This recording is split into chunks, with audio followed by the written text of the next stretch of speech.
امام صاحب کے ساتھ مقتدی فرض نماز میں اللہ اکبر کہنا ضروری ہے، اور جمعہ کی نماز میں فرض سے پہلے 2 رکعت سنت پڑھیں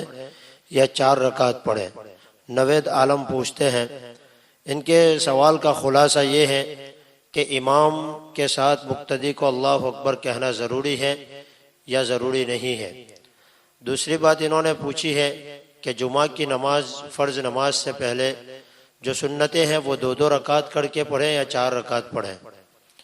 دیکھیے، اگر آپ کا سوال تکبیر تحریمہ کے بارے میں ہے تو چونکہ تکبیر تحریمہ نماز کے اندر فرض ہے،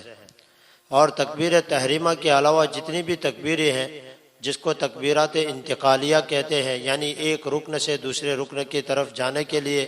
جو تکبیر کہی جاتی ہے، مثال کے طور پر قیام کی حالت سے جب رکوع کے اندر جائیں، رکوع سے اٹھ کر جب سجدے کے لیے جائیں، تو یہ سب تکبیرات جو ہیں وہ تکبیرات انتقالیہ کہی جاتی ہیں۔ یہ سنت ہے، اس کا کہنا ضروری نہیں ہے،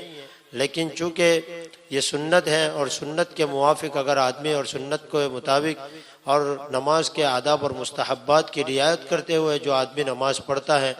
تو اس کی نماز جو ہے تکمیل تک پہنچتی ہے، مکمل طور پر اس کی ادا ہوتی ہے۔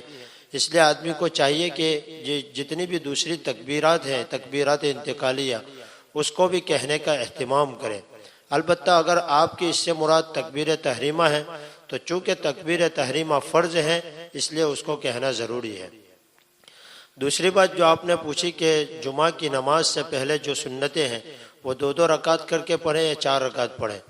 تو نماز جمعہ سے پہلے جو 4 رکعت ہیں وہ بھی ایک ہی سلام کے ساتھ سنت مؤکدہ ہیں، اور نماز کے بعد والی جو 4 رکعت ہیں وہ بھی ایک سلام کے ساتھ سنت مؤکدہ ہیں۔ اس لیے جمعہ کی نماز سے پہلے جو سنتیں ہیں وہ 4 رکعت ایک ہی سلام کے ساتھ ادا کی جائے۔